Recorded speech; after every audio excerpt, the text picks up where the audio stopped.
celebrating the power of possibility. Pilot Flying J and Halloran Hilton Hill present Anything is Possible. Today's guest, Rick Barnes, Part 1.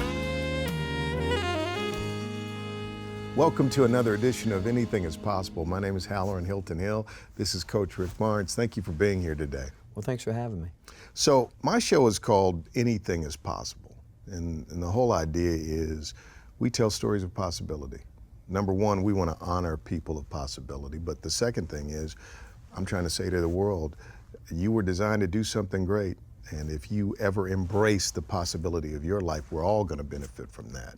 So thank you for being here today. I feel like I'm supposed to ask you to define the word coach. I think it's a lot of things, but I think when you think of coach, I think you got the words like love. I think you got to talk about mentoring. I think you talk about giving, kindness, all those type things that where you really, I became a coach because of people that were in my life that really stepped in at a time that where I really needed it. And what they showed me was they cared about me. They didn't care about winning. They really didn't. That was not the most important thing to them. The most important thing was working with a little boy that needed help. And well, let's go to that story, because it's interesting that you would say right out of the gate. I said, I don't know why I felt like I should ask you to define it. But the first thing you said was love, right? I've never heard that before. And then you said, here's this little kid. What happened? I want that specific story. Well, my sister, I grew up with, we had 5 of us in our family. There were 4 boys, including myself and my sister. And she really spent a lot of time with me and my little brother. And right after she graduated from high school, she got killed in a car accident. And it really turned my world and my little brother's world really turned us upside down. Because How old were you? I was going into the 8th grade, and should have been in the 9th grade. I actually failed the 1st grade because I'd walk in the front door and out the back, and didn't like school a whole lot. But we were always told, you've got to graduate from high school. That was what we were told. No one in my family had ever gone beyond high school, and my mother and father both, my mother and father divorced long before I can even remember. I was probably 3 or 4, but both of them had 7th, 8th grade education level. But we were told, you have to graduate from high school. And after that happened to my sister Sandy, I really went off the deep end, where I just made up my mind that as soon as I could get to be 16, I was going to quit school. And I had some teachers, Bill Johnson, a principal, Clinton Sigmund, a great, Alice Watts, a great teacher, Alan Beam, and Joe Ryan, and that just were my coaches. And because of my sister being killed, I was sent to it was called the Family Guidance Center, where we sat with a guy that would talk to us about our feelings. And my little brother would never talk, and I would talk, and I was doing really poorly in school. I mean, really, really poorly. But the one thing he realized was that I love sports. I love athletics. And he went over and spoke with Mr. Clinton Sigmund and said, if we don't help this young man, we're going to lose him. And as time has gone on, I've stayed in touch with these teachers through my lifetime. And Mr. Sigmund actually told me that I was the only student he ever moved from one group of teachers to another group of teachers once he became a principal. And it was because of the guidance counselor going over to speak with him. But you know what? They were tough on me. I remember Bill Johnson said to me, you know, I feel for you. You've lost someone that you love, but that happens. But you can't. You're acting like that. You know, the world owes you something, and there's no entitlement here. You know, and it happened, but you're gonna have to deal with it.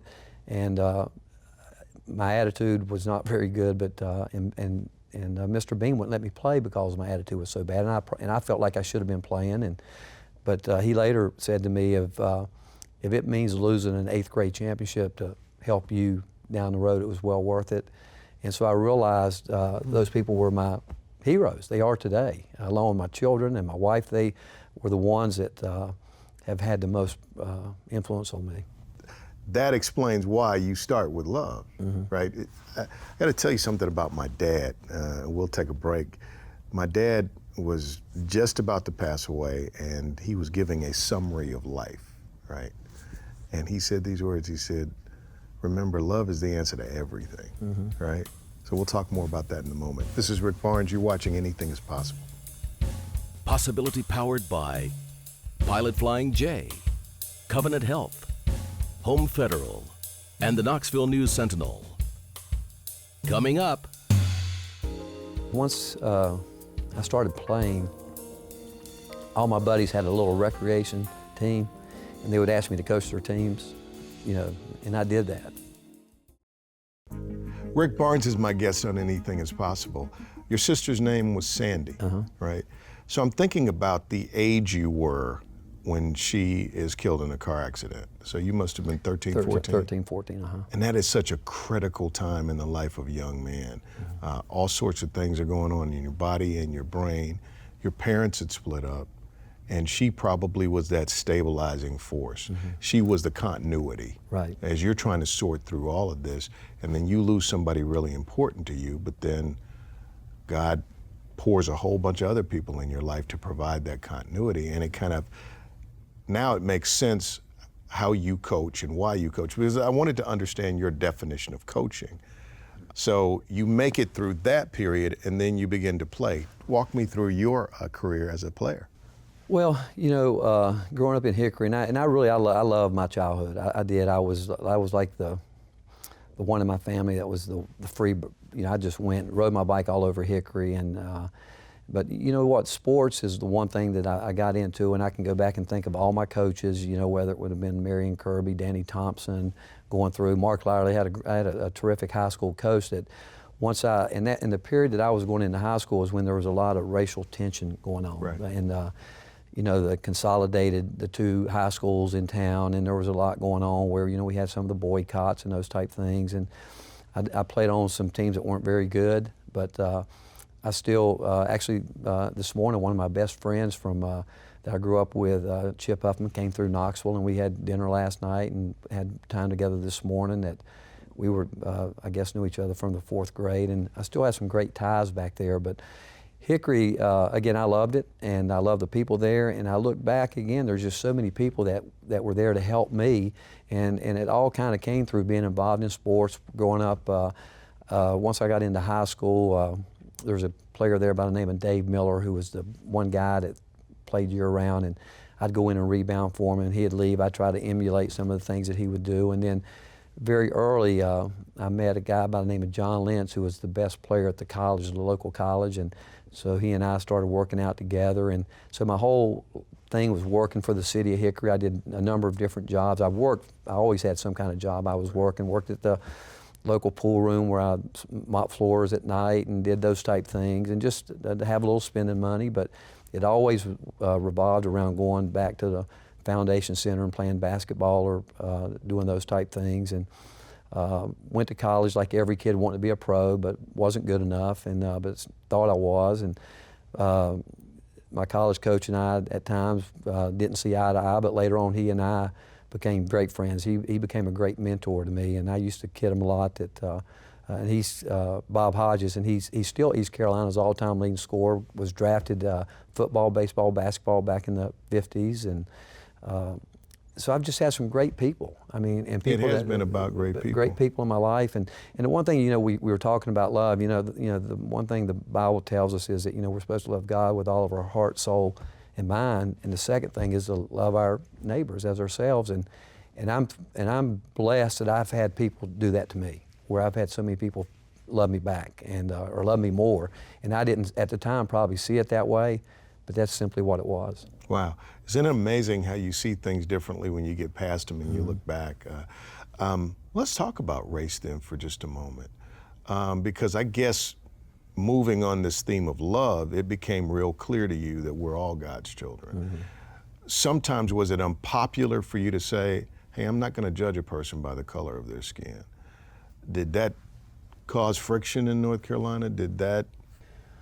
Well, I think when you grow up in what is, looking back, was an uneducated family, because I spent a lot of time with my grandparents. I actually called my grandfather Daddy, and I called my grandmother Mama, and my parents not having an education.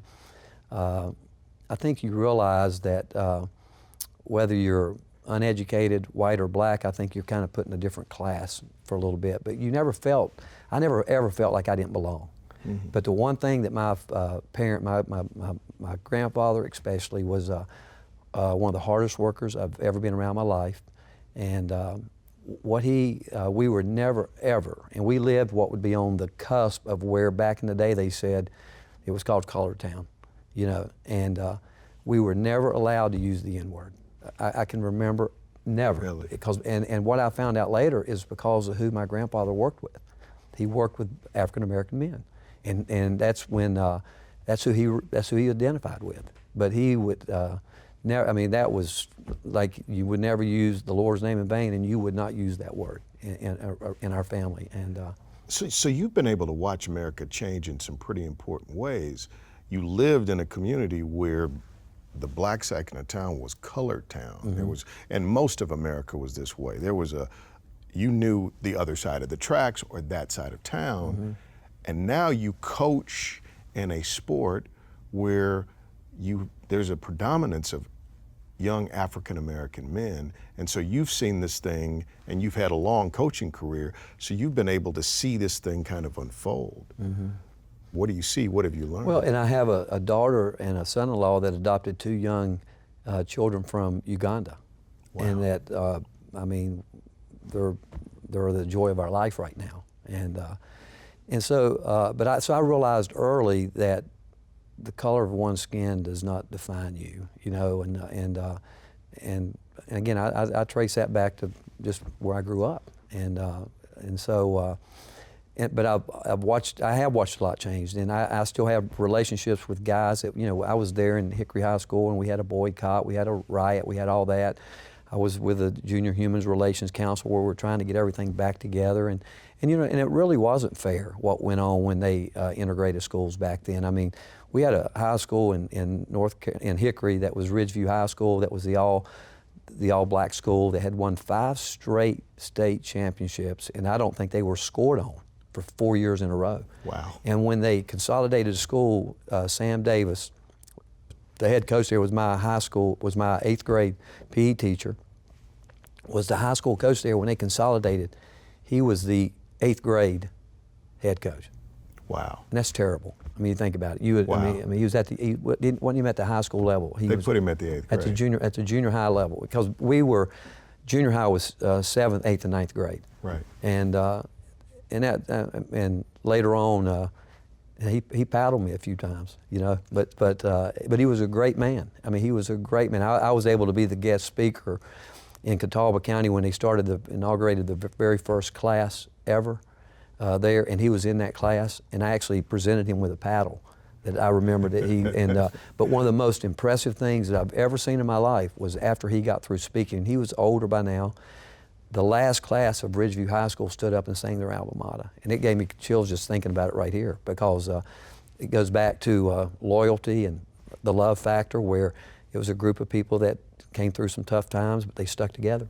That sounds like your life too. Tough mm-hmm. times stick together. Mm-hmm. So when did you know that coaching, and I'll use this word very specifically, when did you know that coaching was your calling? I would say, because once I started playing, all my buddies had a little recreation team, and they would ask me to coach their teams, and I did that. And have you ever wondered why they asked you, what they saw in you, what that was about? Not really. I just think because I played probably is what I thought. But I enjoyed it, and I grew up. Now growing up in North Carolina, ACC basketball is big, as you would know. I mean, North Carolina had gotten it going, but I've studied that program for years on years, but the fact is, I started coaching when I was even still playing, and once I got to college and I knew that my future wasn't going to be as a player, I wanted to get into coaching. And but growing up in a small town in Hickory, I didn't have a lot of contacts, and a friend of mine who was had graduated before I got to Lenore Ryan, Andy Anderson, actually took me up to Appalachian State to introduce me to their coaching staff, who had a guy by the name of Bobby Crimmins as their head coach, and he had an assistant by the name of Kevin Cantwell. And Kevin said to me, "You're not going to be able to get into this unless you volunteer somewhere." And he said, "You're going to have to do the route." I went because he said, "You just don't have any contacts." And Bobby Crimmins actually said to me, "You can come here and do that." And I would go to grad school, do something like that. But he said, "Nobody's going to see you up here on the mountain." But with that advice, I later was able to, that following year, work for volunteer at Davidson College. Well, we'll take a break. When we come back, more with Rick Barnes. I love this story. I love this story. We'll be back. Coming up. I really wanted to be a high school coach. That's what I wanted to be, but I wanted to teach physical education. I did not want to teach in the classroom. I wanted to be a PE teacher and be outside and be in the gym, those type things. I couldn't get a job. This is Anything is Possible. My guest is Rick Barnes. So I was trying to decode why your friends would want you to coach them. And I think, at least just the energy that I get from you sitting here with you face to face is, your energy, you feel like a person that wants the best for somebody else, right? And I think people want to play for people who believe in them and want to help them win. So whether it's tough love or, team building or whatever it is, that ultimately what we want is the best for you, right? And I kind of sense that. I sense that coming from you, so I'm glad to have you here today. So in order for you to become a coach coming from Hickory, you don't have the contacts. You're in North Carolina, so basketball is life. So there are a lot of other people. There are a lot of Rick Barnes in North Carolina, a lot of people with those aspirations. In order to find your way in, you're probably going to have to volunteer. And so it meant enough to you to pursue it that way. What happened?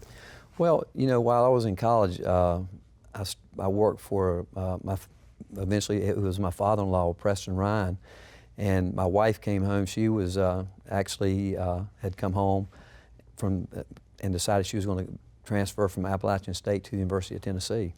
And so we worked beside each other every day, and for 3 months, and that we ended up, I got married my senior year in college, and so I had a person beside me that really, without her, I'm not sure I would have ever graduated from college, because if you look at my transcript before I met her, it wasn't very good, because I was spending all my time with her dad, even before we started dating, helping him in the hosiery mill and staying down there with him till 1, 2 in the morning, then skipping classes and doing this and doing that. But once we started dating, she really, made me really focus on, because she was 2 years ahead of me in school, so she came back to Hickory and helped me a lot. And so once I graduated, my first year out of college, I worked as I'd met a guy who was also in the hosiery business, Paul Lavitt, who I was doing I would work in the hosiery mill, but I would do anything and everything. And I even insulated my father-in-law's mill, where I'd built the walls and got everything set up for the air conditioning and all those type things. And through that, you met a lot of people.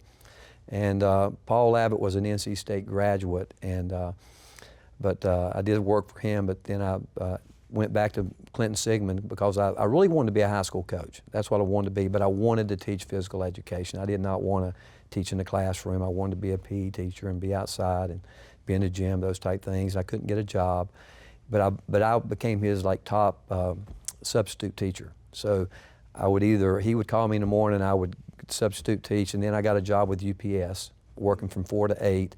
And he knew that when I'd get off, if he needed me, I'd run home, clean up, and run substitute teach, thinking that if a position would come open, I might could get it.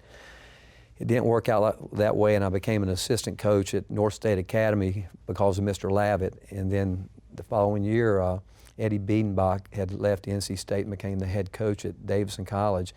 And Mr. Lavitt got me an interview with him. And so I was supposed to be there at 8 o'clock, and I got up at 6 and drove down from Hickory to Davidson, which is 45 minutes. He got there early, and Eddie forgot about it, and I stayed there the entire time. I stayed over 12 hours, and when he walked in, he apologized and said, "I owe you a favor," and I told him what I wanted to do. And he said, well, you can volunteer, and if you want to come down on weekends. I said, no, I really want to get into this full time. And I said, all you have to do is get me a part-time job because my wife's going to work. And Candy had to drive back and forth to start with every day to Charlotte, and she worked as a headhunter. I had a job working at Hoke Lumber Company where I would go in be there at 7 and work in the lumber yard and do all those type things, and I would leave and then come back and just get ready and work in the basketball office, and he put me in charge of the camp to build the camp up.